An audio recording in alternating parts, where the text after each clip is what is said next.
Welcome to the DPV podcast, Episode 2. We've got an exciting episode for you today. Going to talk about one of the most epic adventures we've ever been on. Probably, it's right up there. It's one or two. It's our Alaska trip, and we're gonna be talking about a little bit about how that came to be and how we just kind of lucked into this whole trip. But it was a 4-day blitz of driving and flying home. Yeah, it was a lot, and we got some great stories about that. So I already know the answer to this, but what'd you get done in the last month, big guy? Not much. Work sucked. I worked 20 straight days, 20 straight 12s at least, and did not get much done in the last 3 weeks. But I did get some parts ordered. So coming up, we're going to have a video about I have some air cleaner interference with my distributor, the HEI I put on that 360, and I bought a gauge set so I can kind of watch the life of the engine, and I'm not just running on dummy gauges. Sweet. Yeah, so hopefully we'll get those installed here in the next week or so. I had a great month. Yeah, you did have a great month. We had a wheeling party, and that's just been like one of my childhood dreams to have my own off-road playground on my property, and it has finally happened. We built some obstacles, had some friends over, had a couple Jeep TJs, and the Chief did awesome. I did break some stuff. And so my shop time this month was, getting this thing put back together. Got some Barnes 4-wheel drive, leaf spring brackets, and boomerang shackles. Got the front suspension all dialed. Still want to get the rear suspension kind of dialed. I do have a bent rear leaf spring, so in the next month, going to be working on that. But my next month is pretty busy. I got 2 big family vacations, and I picked up a dang remodel. I don't know why I did that, but whatever. It happens. Sometimes you say yes to work. All right, so you want to do your bill of the week, fantasy bill of the week? Yeah, what do you got for me? Well, I originally had this pretty sweet, what was it, a 50, what did I say it was? You said a 57 Chevy pickup. Yeah, it was a 57 Chevy 3100 pickup that was 100 different colors, but it was complete and solid. But then that listing expired, so you can't show you the pictures and everything about it. So my 3-minute find for you, we had a budget of $1,500 with another $1,500 to throw in parts and stuff. Josh is going to get a lot more to work with because in a blitz, I found this car for $400. So you're going to have a lot of money to work with. You don't have an engine and transmission, so you got to come up with one of those. But for $400, you are going to get a 1967 Ford Thunderbird 2-door. It is all one color, decent paint, and I can't see rust on it. If I did not work this week, I would definitely be making a trip to Everett because it's got a clean title too. Oh my gosh, yeah. These pictures, it looks super straight. Yeah, dude. It's like a dark forest green. I love that. Wow, look at that taillight. Dude. And that, I believe on the 67, I think that whole ring lights up with the brake lights come on. Oh, that is cool. So I need engine and transmission. Well, got to stick with the reliability here and put a small block Chevy in it. I would say LS, but I've looked into LS swaps. They're not as cheap. No, I know you can get a junkyard LS for $400, and then you need $1,200 worth of stuff to go onto it. Where I could get a 350 for pretty cheap. Yeah, like and running 3 wires. Yeah, and it's good to go. And then slam it, definitely slam it. I don't care if it's cutting the coils. Yeah, I think this thing would look cool just dragging around. Yeah, that would be sweet. And then, man, it is really clean. It's got the vinyl top, but it's probably the vinyl top is probably soft. Probably. Wow, the interior even. And it is a bucket seat console car. Oh my god. I know. This thing is awesome. Yeah. I don't know. Maybe I could put a little more money in the engine and actually keep it a Ford. It'd be cool to put a 460 in it. Yeah. And you can pick those up for not too much money. No, or I got a 302 laying on the shop floor at home. Yeah, I could steal from you. with a C4 behind it that would probably look really good in that car. And I'd probably do like the 2-inch dual exhaust if I was doing a small block. Yeah. That nice crackly sound. Yeah, sweet. Good find. They are out there. You can, yes, you got to hunt a little bit longer, but I mean, I did find this in 4 minutes. It helps to find a project car if you're not like super narrowed down to like, you're just, I want to build a hot rod or I want to build a muscle car. Like, it seems easier than I want to build a 57 Chevy. Right. Yeah. If you keep your options open and you don't see a lot of 67 Thunderbirds. I don't see these a whole lot I see the earlier ones, like the 50s, the real roundy. Yeah. I like that body style. You like this body style. Bucket seat console car. Yeah. Dude, I set you up. I can't believe how clean that interior looks. Yeah, that's crazy. It looks good. Just hammer it down with some Armor All. Yeah. I bet some patina wash on this. Yeah, put some shine juice on it. Shine juice on this thing. I bet it come right back to life. What do I got? What am I working with? Is it? I don't feel like it's nearly. Why are you hiding it from me? Because I don't want to spoil the surprise. Oh no. Okay, so you got a little less money for parts, but I think you can still do something with it. Oh, I'm building a mail Jeep? Is this right-hand drive? It is. Oh, this is awesome. It says it needs a motor, but it has a motor. It just says that Ooh, get it running. it's junk. Oh. What motors did these have? I know nothing about. Oh. It's got some sort of 4-cylinder that the owner says is a garbage motor. Okay. DJ 5G mail Jeep. Are these 4-wheel drive? They are not. Okay, good. Ooh. So the guy says a 4.3 will fit in between the frame rails because that's what he was going to put in there. I think that's not a horrible idea. No. And I think this thing would actually look really cool slammed to the ground. I think so too. So one of my like dream cars that I will never be able to afford is a Volkswagen Fridolin, which was a Swiss and French mail vehicle that had real close to this same shape. I mean, it had a sliding door like the Fridolin does, and the overall shape is the same. I think when someone builds a mail vehicle, they just give a crayon to a third grader and say, draw a car. And that's basically what they make when they make a mail vehicle, including the current, what are those, the GMVs or whatever the current mail vehicles are. Yeah, dude, I think this thing would look good on its lowered. Yeah, I would do like kidney bean mags. Ooh, yeah. Like deep dish. Yeah, deep mags, like a 9-inch in the rear. I think you make this a little quick. Oh, yeah. Make it smoke the tires. Yeah. This is not bad. This is $1,300. I don't get. She's not going to be pretty then when I'm done with it because you left me no money for the pretty department. But dude, right-hand drive, tire screecher, 2-wheel drive Jeep. I'm down. Yeah. This is sweet. This is actually a good one. We'll have some pictures up. You'll be able to see them too. All right. Let's get to the good stuff. Let's get to the good stuff. So, How'd this Alaska trip come to be? all right.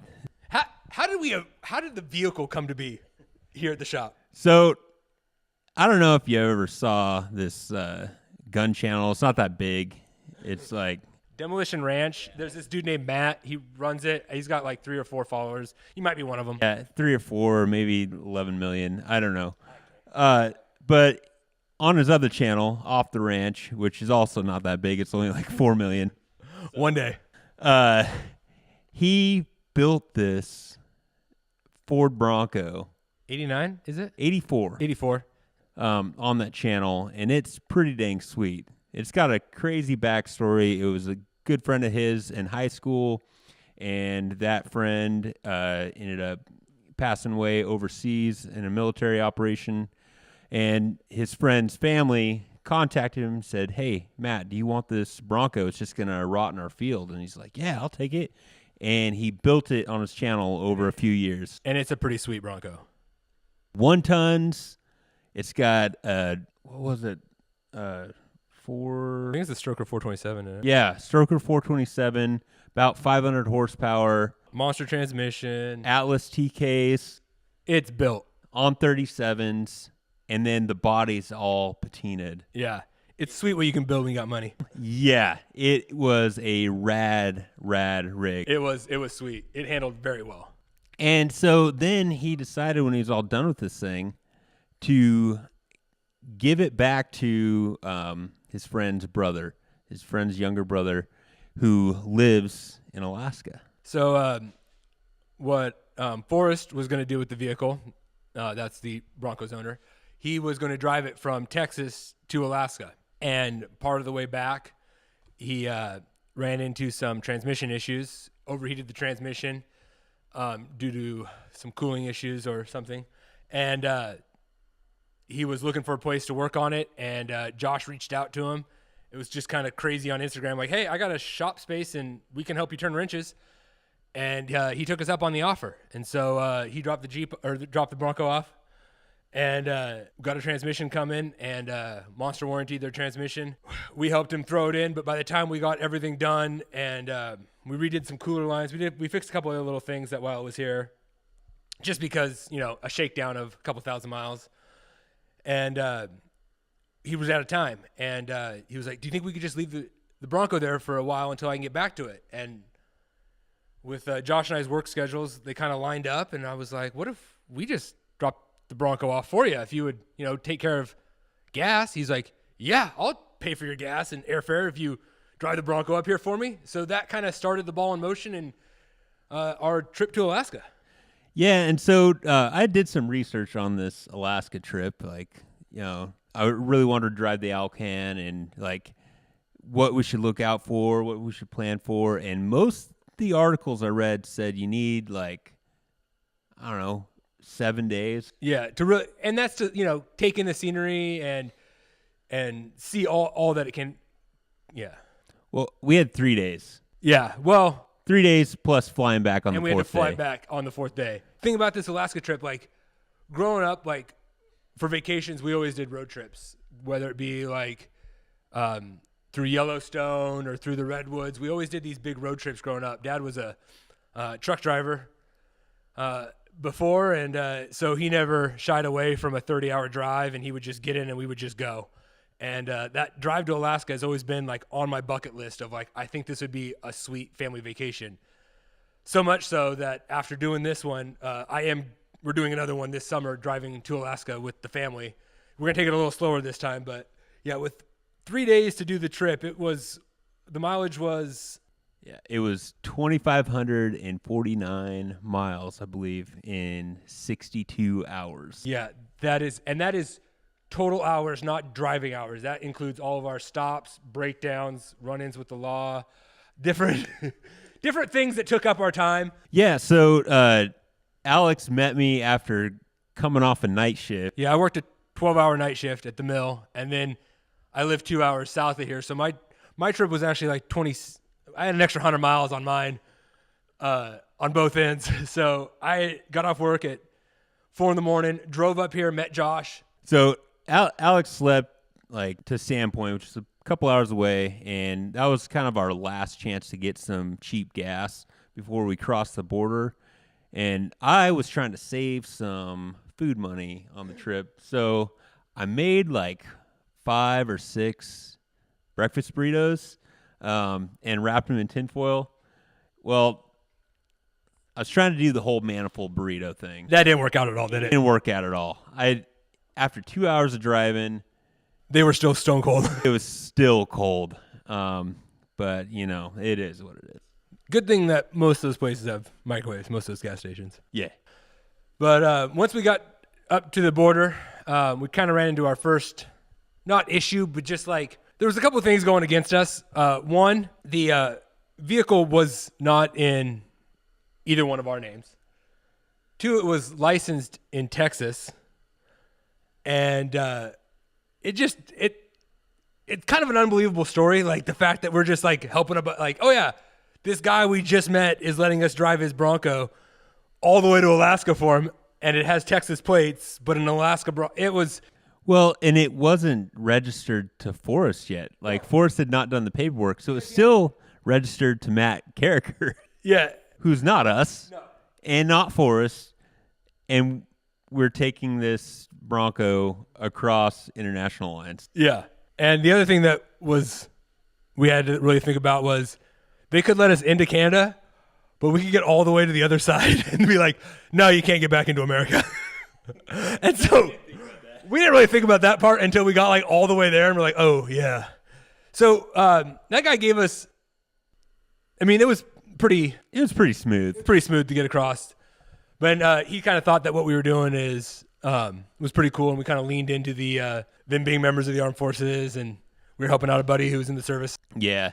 I'm not going to lie. I was kind of hoping that I was going to be able to call Matt because I am a big fan of the channel. And yeah, I was like back home, even when this whole thing was kind of coming into fruition, I would like tell my wife, like, hey, babe, guess what I'm doing? I'm texting Matt Carricker. And fanboy for sure. But it's all good. We really appreciate all the work that Matt did to help us get all the paperwork we needed and whatnot. So it went super smooth. But shortly after the border, the steering column decided to come unattached from the dash. Yeah, they kind of turned into like airplane controls with no like tilt. Yeah, tilt and trim. But we found all of the nuts on the floorboard, so we were able to get her back together. Yeah. There were quite a few bolts that were loose on this Bronco. We did find a lot of stuff when we were working on putting on the transmission cooler and putting stuff back together. It seemed like when you build a rig, you put it together, take it apart, put it together, a couple times. And sometimes on that last put together, you don't get everything all the way tight because you're like, oh, I'm going to take this apart again. And then you don't. It happens to all of us. A month before we left, I was trying to diagnose this clicking noise. We thought the transfer case was going out. It turns out that there was only one bolt still holding the engine in. All the other motor mount bolts had fallen out. Oh, yeah. And the drive line was hitting the frame or something. It would flex, and it would poke the drive line up against the crossmember. Yeah, and so that was a clicking noise. Got that taken care of. After fixing the steering column, we made our way through Radium Hot Springs, which is a really cool canyon that just like very steep rock cliffs, and it's kind of a windy road. And then after that was Lake Louise. And this is some like most beautiful country in North America, I think, that you can drive through. It's just a lot of untouched earth, and it is so beautiful to be out there when there's just a little bit of snow coverage down, and at this point everything was beautiful. Yeah, Lake Louise, if you're ever in that area, you got to stop. That water is just like the coolest greenish blue. There are so many National Geographic pictures of this lake because of that. Like it's beautiful. Yeah, and at this point in the trip, the snow started coming down. Yeah, we were starting to use that four-wheel drive a little bit. Yeah. Still pretty smooth sailing at that point in the trip, like really no issues. We did have to grab some gas at this tiny little gas station at the glacier fields, the ice fields. And while we're there, we ran into another dude that was like, hey, is that Matt's Bronco? And we're like, one, we are you're 3,000 miles away from Texas. Like, it wasn't like some dude that knew that, but he had followed Matt's build, and that was kind of a surreal moment for me. Like, that's awesome that people knew this rig. Yeah, it was really cool. So we gave him some stickers and chatted with him for a little bit. Bought some like $8 gas. Yeah, and I believe we also had to add at that point. Didn't we also have to put some octane booster in too? It was $8 gas and octane booster because that motor wanted to ping if you didn't have enough octane in her. From there, we wound way up in the mountains into Jasper and had some delicious burgers. Still smooth sailing, and that's where we saw our first wildlife. There was an entire herd of elk right in the middle of the town. It was awesome. I think at this point, you got behind the wheel maybe. I think I did a little driving. Yeah, and it was getting dark, and we hit this windy, narrow road that had the fastest speed limit of any road, and it was probably the worst road that we were on. And Josh in the passenger seat was a little scared girl about driving too fast, but that Bronco handled it perfectly. I never once felt like we were out of control in that rig. Yeah. But Yeah, we made pretty good time until nightfall. During this whole time, we pretty much didn't have snow on the road. It was snowing in Lake Louise, but not really sticking. Yeah. Then we got to Dawson Creek, which is the start of the Alcan, and the snow started coming down hard. And at this point, I was trying to go take a nap because I'd been driving most of the trip at this point, except for that little windy road section, and I had a very hard time going to sleep. Yeah, it was a little slippery. So this guy, every time I'd wake up, if like from the passenger seat, it feels like that Bronco just wants to go in the ditch or in oncoming traffic. And it wandered a lot. It wandered so much. Foreshadowing. And there's snow all over the road. We're getting blasted by oncoming truckers. Yeah, the truckers don't care. They must be set to like 70 or something because they were flying. Yeah, we're driving like 65 in these trucks in a modified off-road vehicle. Yeah. And here come these truckers with just flying by. And so I'm just like freaking out. I'm like every 15 minutes just like, oh my God, dude, you're going to kill us. It was fine. I know it was great. But we had probably an hour stop. Somebody had wrecked. Yeah, we kind of got a little bit of a rest. It was kind of weird because we came up over this hill and there was just a long line of trucks, so we just kind of got in line and we waited like half hour and we went up, talked to the next truck driver and see what was going on. And because we think we were the only like personal rig in the whole lineup, I think everybody else was a trucker, so they all had CBs, they all knew what was going on, so we caught up to them and we talked to them and he's like, oh yeah, big wreck, no timeline, you just wait.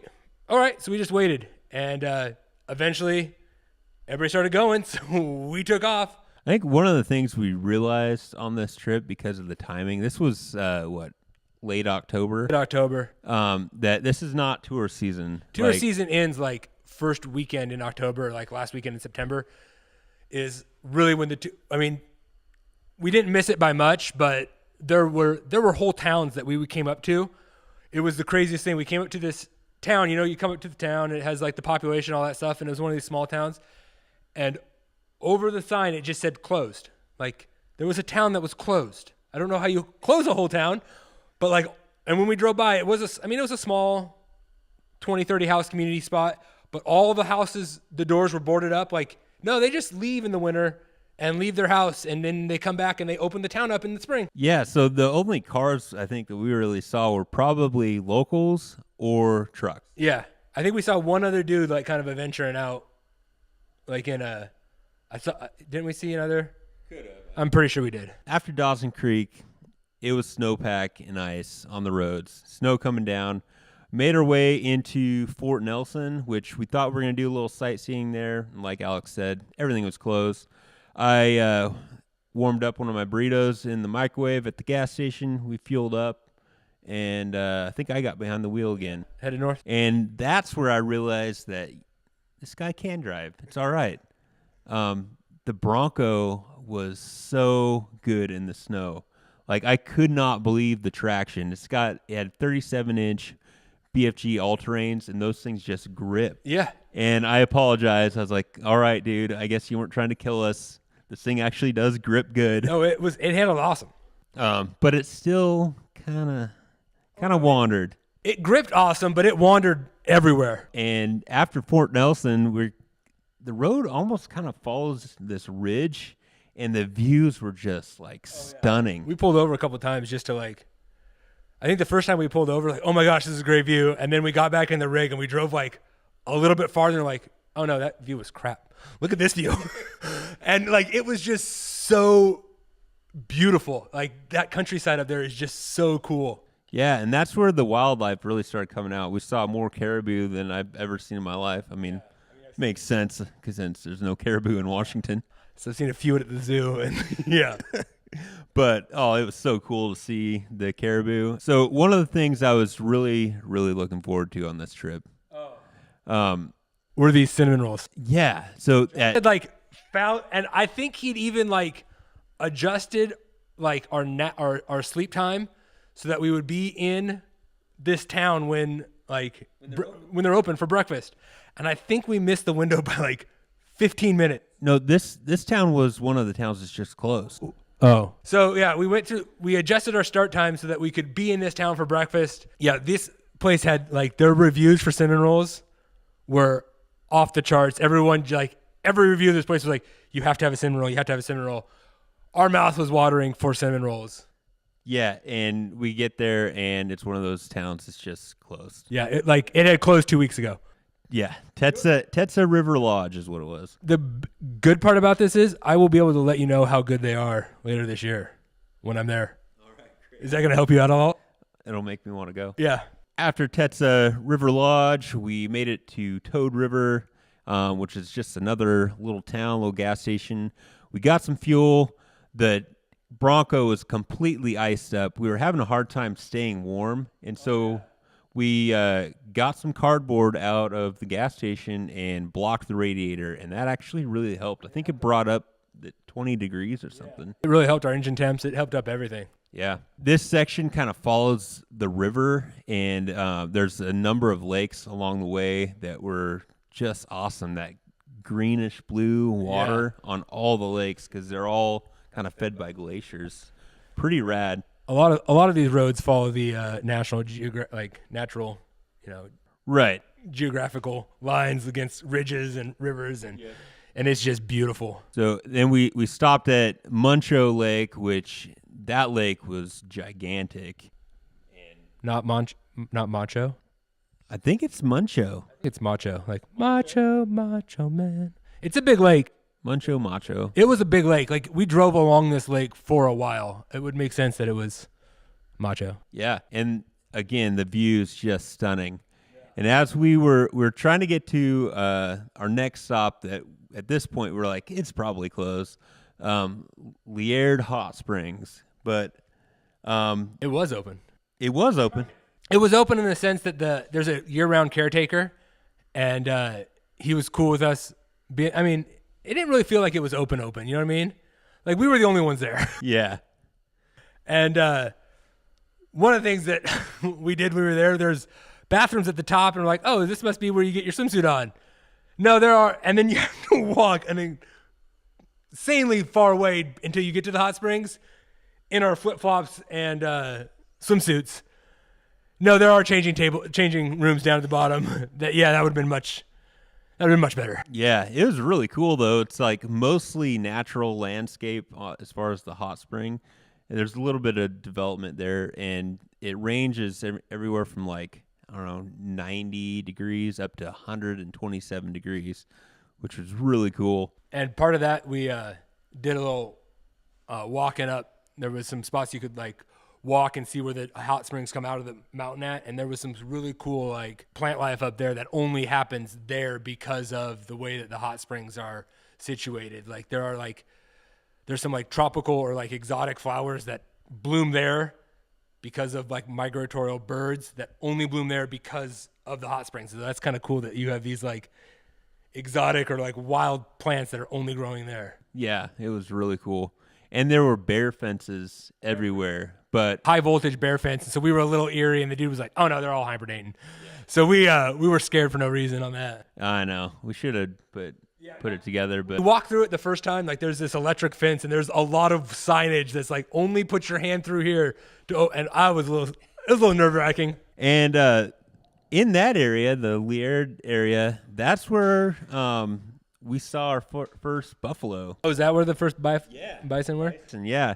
And one of these big old guys just wandered into the road at like a snail's pace. And then waited.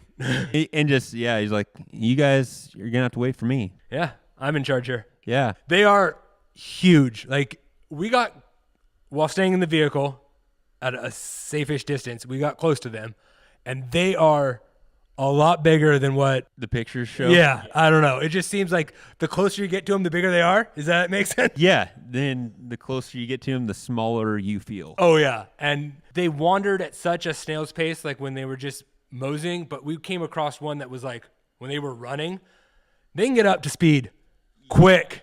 They gallop. And when you look into their eyes, it's creepy. They don't care. They'll run through you. Yeah. So then we finally made our way to the Yukon border, and we put our little stamp, Our little EPV stamp on that sign.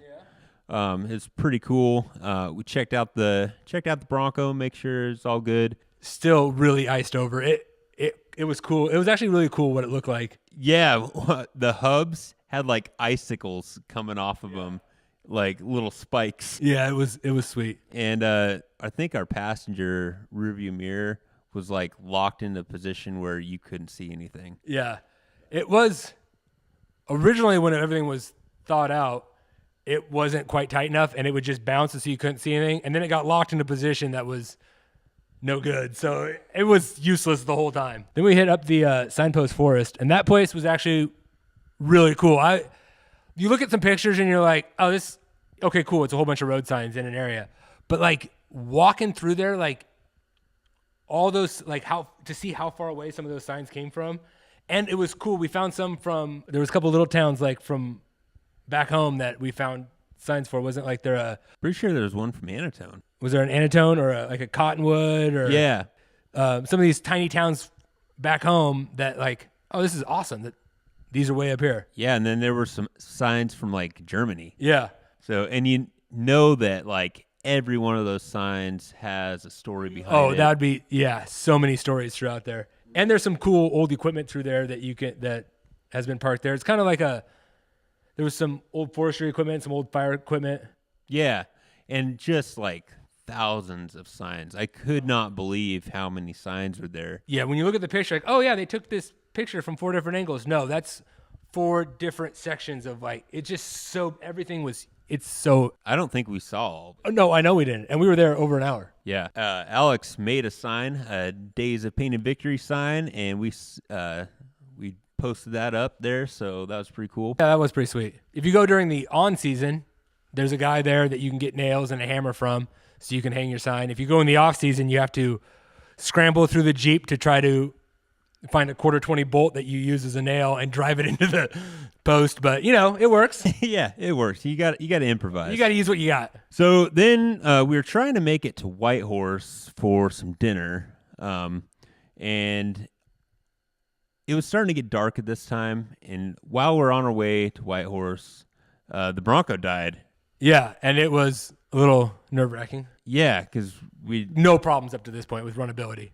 No cell service right here. Oh yeah, nothing. I mean, most of the trip there's no cell service, and but it turns out we just ran out of gas. We had quite a bit of fuel with us. We had like a 20-gallon extra fuel cell plus like a couple race cans, and so we were able to top it off, fuel pump reprimed, and made our way down to Whitehorse. But this is where we had a little bit more major issues. This whole time, the Bronco the wandering is not getting better. It's not tracking any better. It's getting worse. It's getting worse. This wasn't we'll just drive it and make it go away problem, which usually probably doesn't happen with steering and suspension components. There was one gas station in town which had 0 amenities for food. All the restaurants were closed. We pulled in. We thought we were getting in there in time, but everywhere the kitchen was closed. Working hours during the off season get a lot smaller. The one gas station that had lights was situated in, I'm pretty sure, like a polar vortex wind tunnel, the way that it was set up. I don't know if they had fans blowing the cold air. It was the coldest spot on the entire trip was the gas island at this gas station. It was awful. It was so, I don't remember what it was with the wind chill, but it was cold. It hurt to breathe. My legs were shaking so bad. And I had on, I'm pretty sure I had long johns, pants, and a pair of coveralls on. And and I still couldn't feel my legs. And we're sitting on the concrete. That has ice on it. I believe we lost some bolts out of our steering box.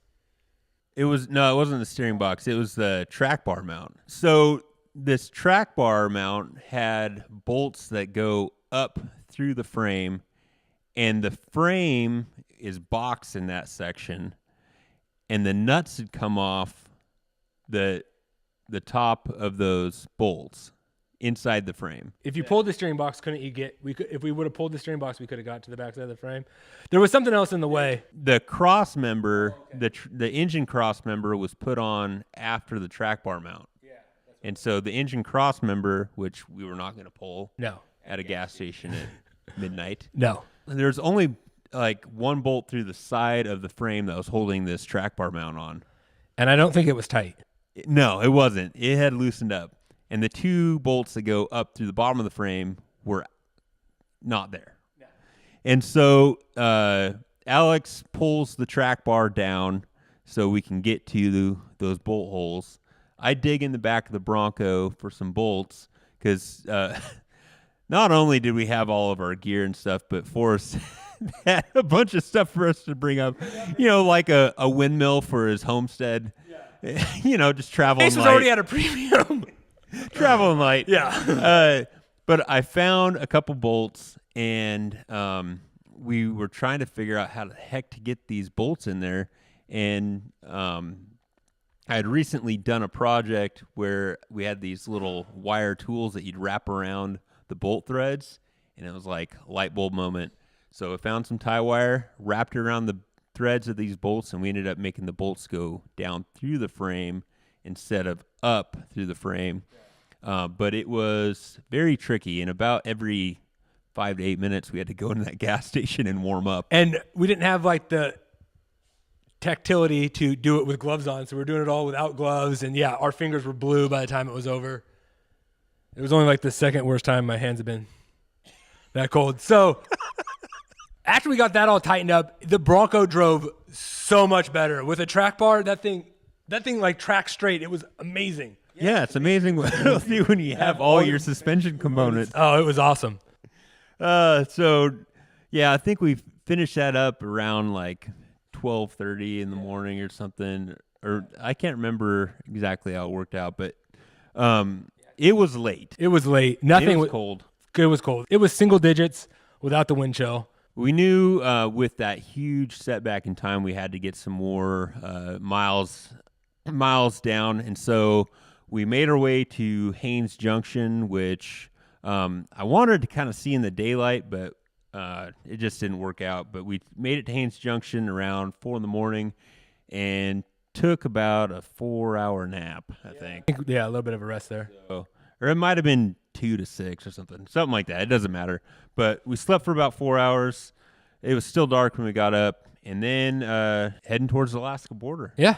So right before we crossed the border, we hit this town, Beaver Creek, and we had seen some signs going into it that there was this guy's bakery, and there was a sign that said cinnamon rolls. And Josh, after being disappointed from not getting those cinnamon rolls the first time, got a little gleamer in his eye, and he was like, oh, we're actually going to get cinnamon rolls on this trip. They might not be the ones, but they're going to be good cinnamon rolls. I mean, there's a billboard for them. They have to be good, right?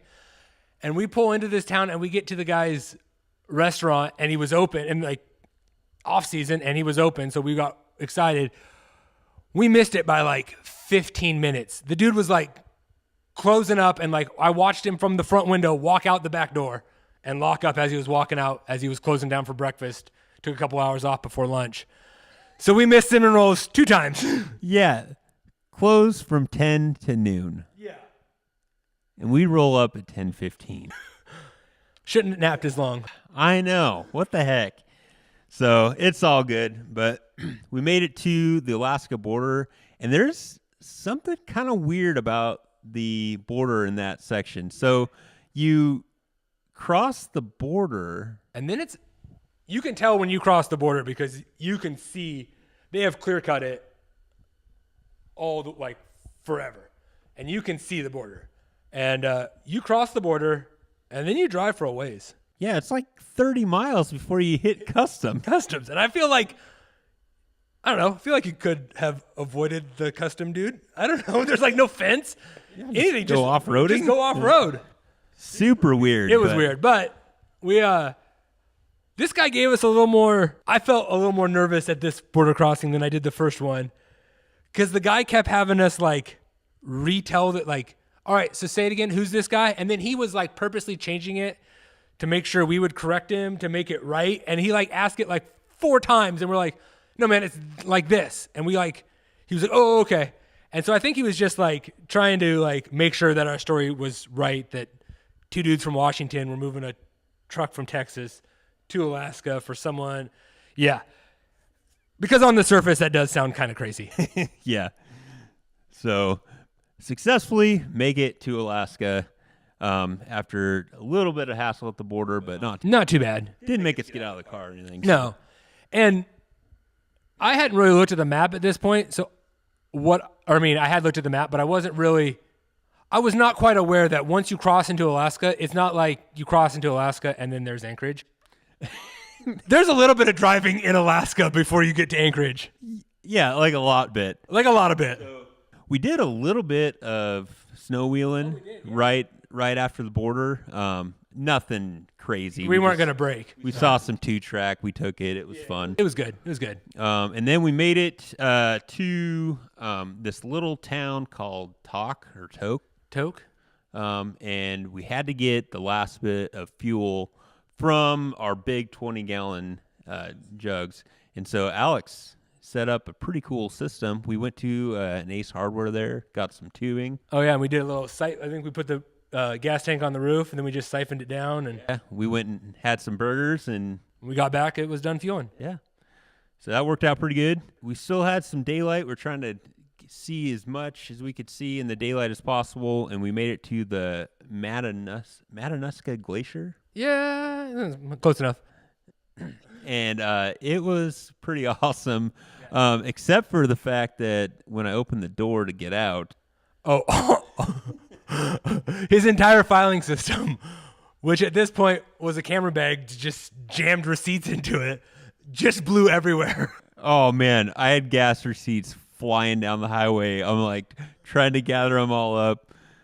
I got them. So after the glacier, we're making our way towards Anchorage, still on a just gorgeous like mountain road, kind of a river down on one side, cliff on the other, and the sunset was just amazing. One of the best ones I've ever seen. Yeah, just gigantic mountains with the orange sunset.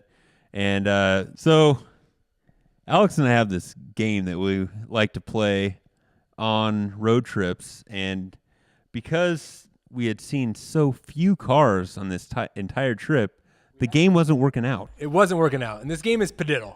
And people have different versions, but what happens is you see a car without a headlight, you say padiddle and hit the roof, and if you're the first one to hit a roof, you reach over and slug your buddy. And we have played this game since we were 14. Like, we have played this game our entire lives. Yeah. And our wives aren't the biggest fan of it. But whenever it's just Josh and I in a rig, and it doesn't matter if we're just running to the grocery store to grab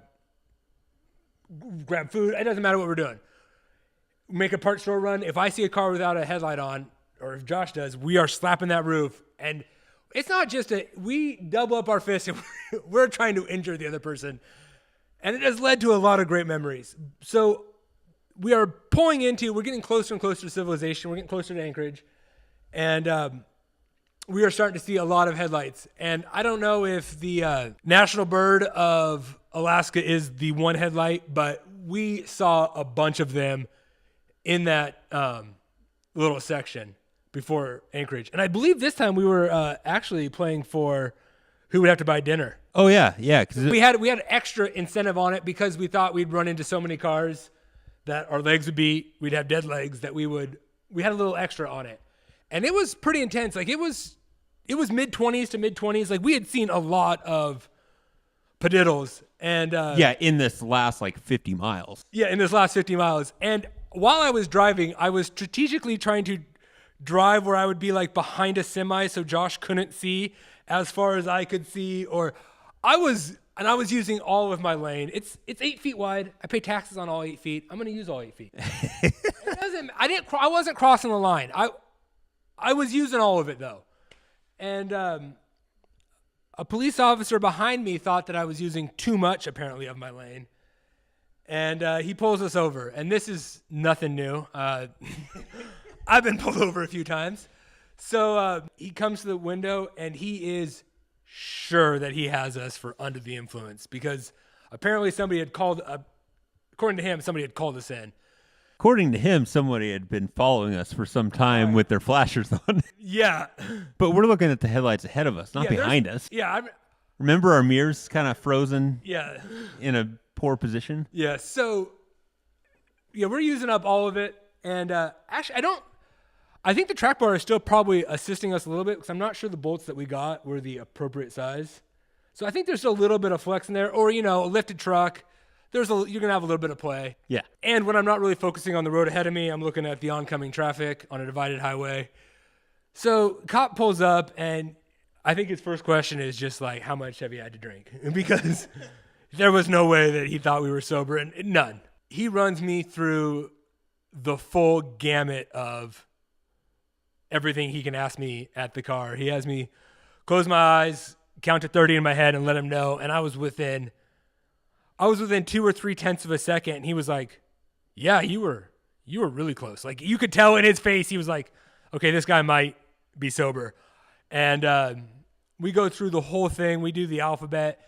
Then he's like, let's do a field sobriety test. All right, so I get out, and he has me do some of the craziest stuff, and he's foot off the ground. I'm snow on the ground, ice on the ground. He has me doing all these different things. I passed all of them with flying colors. He was pretty cool about it, though, but I think he thought that he had me dead to rights. Yeah. Alex always makes me a little nervous when we get pulled over because he says some things that I just wouldn't. My train of thought doesn't have a caboose, and I don't really always think the repercussions of what I'm going to say. Yeah, he's like, you don't have any weapons or anything? Or he's like, no, I don't think I have my knife on me. I think I changed my pants. I'm like, why'd you even bring it up? Yeah. Or, no, and I think he gets out there. No, he does. He's like, do you have any weapons on you? And I'm like, no. And then we get out of the vehicle, and he pats me down, and he finds a knife.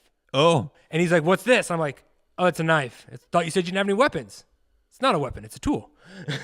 Like, you don't think about that when you always carry a pocket knife. You don't always think that, like, a pocket knife's a weapon. What did you tell him when he wanted me to... When you lift your foot off the ground? He wanted me to lift his foot 6 inches off the ground, and then he lifts his foot, like, that far. And I'm like, if you're telling your old lady that 6 inches, you're in the wrong business, bro. Like, he was cool with it, though, but... I don't know why they wouldn't, and I asked like twice, I'll blow. I'll give a breathalyzer. I don't care. I'm going to blow zeros. No, we got to do it this way. No, we got to do it this way. But he finally let us go, and I don't think he really believed the track bar story at all, even though we were like, hey, I will show you what we did. Yeah. But after that, we motored on, got some pizza at the Moose Tooth Pizza. Moose Tooth Pizza. Who won Padiddle? I think you ended up buying pizza. That's typical. Yeah. I don't know if I was cheating, but I think me being able to block your vision on some stuff assisted my win. I think we had some caribou pizza. There was some caribou sausage on it. Yeah, it was pretty dang good. It was pretty if you're ever good. in Anchorage, go to the Moose Tooth. It was awesome. I'm going to be hitting it up again. Yeah, and then we stayed at Forrest's house there in Anchorage, and he had a roommate there that was very nice, and even took us to the airport and everything, so that was pretty awesome.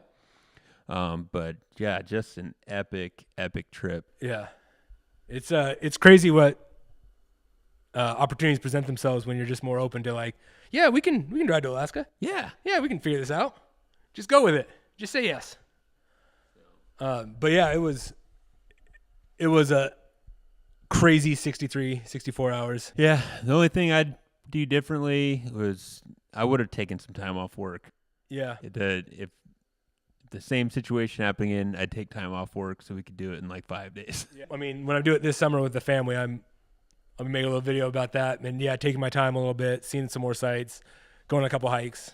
Yeah. So that's our Alaska trip. We've got a whole video series on that Bronco and on the Alaska trip itself. Be sure to check it out. It was so awesome. Again, big thanks to Forrest to giving us that opportunity. Without that opportunity, without him covering the financials, I don't know if we could have done it at the time.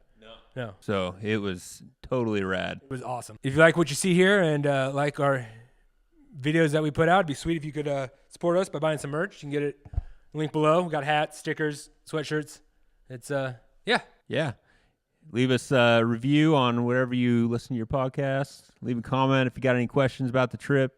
Love to chat about it. Wheel it, wreck it, wrench it, repeat. Until next time. See ya.